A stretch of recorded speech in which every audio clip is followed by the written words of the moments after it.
What else you got? Another question, perhaps? Get with it. Yeah, let's give the people a back a chance. By the way, there are seats open. Please, feel free, sit down. There we go. The voice of justice. Okay, you're next, let's whip. Thank you for sticking up for them. This side unite. Okay, so you have a mic, do you have a question, or are we just like sign language? Here's the question. This is directed more towards Richard, but I guess everyone as well. Because Richard still. Oh, there you are. You've played probably a few off-the-wall characters. Few, yes. He is an off-the-wall character. And Raz in Psychonauts. Yes. So I'm just working with people like Tim Schafer and Jonah Vasquez who have so much, invested in their characters but still have such that off-the-wall quirkiness that comes out in their animation. How much control do you have over the voice? That's a very good question. I'm asked that quite often. I'm asked quite often how much is improv and how much is, can I get away with? People like Tim Schafer and Jonah Vasquez and Mitch Schauer and Maxwell Burton, we established an immediate personal rapport with each other, so we trust each other that we're going to stay within the confines of the character. And the Angry Beavers was particularly fun because that was, if you notice, we overlap each other. Norbert and I overlap each other. A lot of it was improv because Mitch trusted us and it was fun for them to animate that. One episode, I don't know if anyone ever saw it, was this chocolate bar episode where Norbert's eating all the chocolate and he weighs like 7,000 pounds at the end. The entire ending was written, but because I'm kind of nuts in my own head and I get hooked on different voices, for a while I was hooked on Bob Hope, which Billy and I do a Bob Hope reference. So every now and then you'll hear in the show Bob Hope show. I was like, hey Norbert, how have I got home that while? Stuff like that. Well, one ending in that chocolate bar, I was obsessed with Glenn Ross. And in my head, I sounded exactly like Jack Lemmon. But out here, it sounded nothing like Jack Lemmon. But at the very end, I come in, and the whole ending, we just improvise this thing where I go, put my name up on that board, Norbert. Put my name. And we did the entire ending of Glenn Ross. And I didn't make it into the show. Jonan was a little bit more protective, but once he trusted me, he once said to me, this is completely different than the character I had envisioned in my head, but it was a great relationship. And then in Billy and Mandy, forget about it. I get to go wherever I want on that one. I bore witness to that. Yeah. I was an incidental character, and I knew Richie.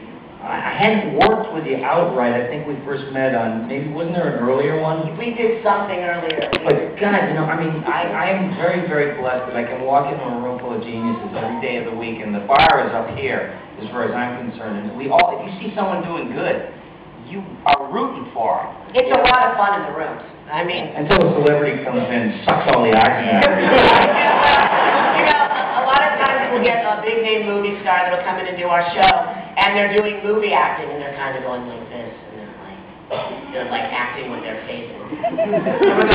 It's animation. You have to be a little bit more animated. See, there's a big difference between and doing standard animation. Anime, somebody else has already drawn it, somebody else has already voiced it, everybody in the world already knows the story. So we pretty much are technicians. We have to, you have to be an actor first and create a character, but then you have to be a technician and fit the stuff in the flaps. There's no room for improvisation, there's no room for any personal opinions or differences or any personal acting, so the joy is when you get to do the real animation, when you get to create the character, and hopefully there's this symbiotic relationship between you and the animators and the creators, and you both keep outdoing each other all the time. It's like they write a great script, which inspires you as an actor, and so you give a great performance, and maybe their writing inspires you to give maybe a better line. And then the animators see Yeah, that. especially like on Billy and Mandy, because I had such a close relationship and still do with the creator Maxwell Burton. I actually got to write 2 of the episodes. One was Keeper of the Reaper with Fred Berger, if you ever saw that one, and another one called The Bad News Ghouls was my first one. But I teamed up recently with Mitch Shower, the creator of the Angry Beavers, and we actually are doing a pilot for Disney right now called Little Man Dan and His Big Fat Hand, which is really great. It's a live-action hand in an animated world, and it's connected to an animated boy named Dan. And the hand is 7 feet tall, and he's 4 feet tall. And it's pretty cool. Who's playing the hand, Richard? No, I'm actually Dan. No, come on, you were Hambo. I couldn't go back to it. I was afraid I'd go back to my drug usage. Did you come up with the ghost and tell us who's playing the hand? Mitch Shower's son Robert, who is 7 feet tall, has a hand this big and hair all over it. Pretty funky hand. Okay. Hi everyone. Good night. On behalf of the whole group, welcome to Australia. Thank you. Thank you. Talk into the mic. Use the microphone. Mic technique, pal. Mic technique. I've never used one of these things before. Okay, so my question is mostly directed at Richard and Billy, because I know you guys can do some pretty wild stuff with your voices. But if anyone else can answer the question, that would be cool. I'm just wondering, are you ever astonished by sounds that can come out of your own throat sometimes? That came out of as Billy coined it, it's pleurisy.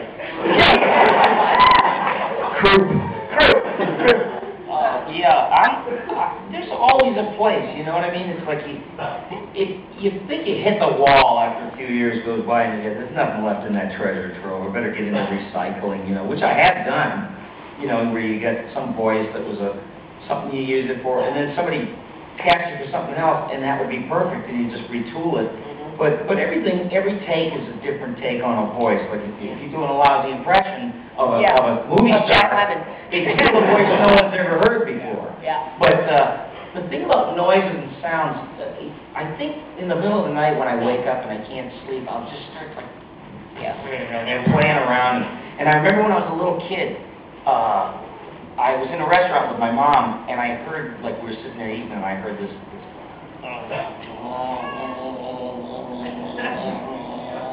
over on the other side of the restaurant. I was like, Mom! And I look over, and there's this guy. He had one of those cancer clarinets. And I was like, Mom! What is that? What is that? I was going out of my mind, and my mom happened to know, because I think she worked for a phone company for us, so that they Bell Telephone artificial larynx. I can get one. I never got, actually, when I was in a band and I used to run around, and one time in a pawn shop I found an artificial larynx and I bought it. You know how in Las Vegas there's like silver dollars, a pistol, someone's leg? The head cost extra. Yeah, right. So this artificial larynx, I couldn't wait, and I'm talking, making my mouth move, and it doesn't work if you have a larynx. So, but it was going to be removed as larynx. The rest is history. I really got so into those kind of voices, like robot voices from the 40s and 50s. And I don't like them now because they're too perfect. I think Billy and everyone on this panel would agree that we never really start with the voices. Very rarely do we go, what voices do we have that we can put to that character? We always start with, what's the story about? What are we going after in our story? What's the world we're in? What's the play pretend aspect of our world? What's their history? We approach it the same way you approach any acting, on stage television, and then, we come up with different things as we go along. On Billy and Mandy, I started out as a much different character than I ended up as.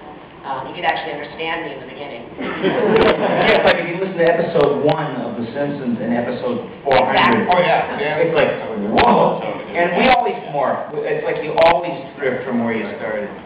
I just want to say this morning as I